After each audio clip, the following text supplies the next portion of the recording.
ইসলামী ব্যাংকগুলোতে টাকা রেখে আমরা তার লভ্যাংশ ভোগ করতে পারবো কিনা এ বিষয়ে ওলামায়ে কেরামের একাধিক মত আছে।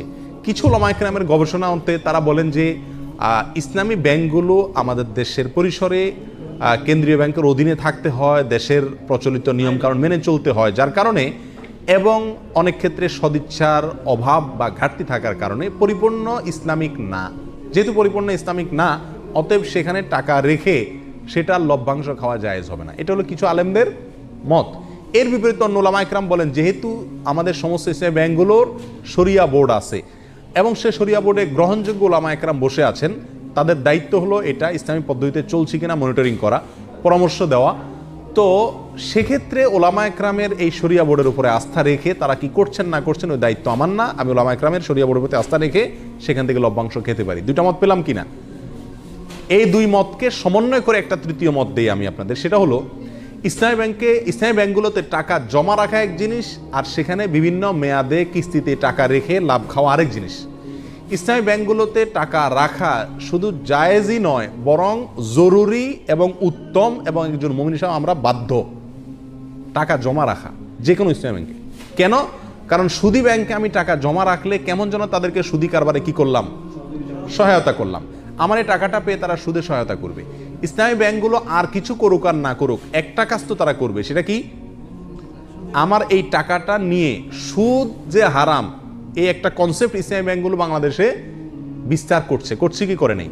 অন্য ব্যাংকগুলোতেও বলে কয়ে ঘুষ দিয়ে ঘোষণা দিয়ে কি দেয়, সুদ দেয়। আর সুদ যে হারাম এই কনসেপ্টটা ইসলামী ব্যাংকগুলো বাংলাদেশে একরকম প্রতিষ্ঠিত করছে। বাস্তবায়ন যাই হোক এটা জানাইছে, এলেমটা তারা প্রচার করছে।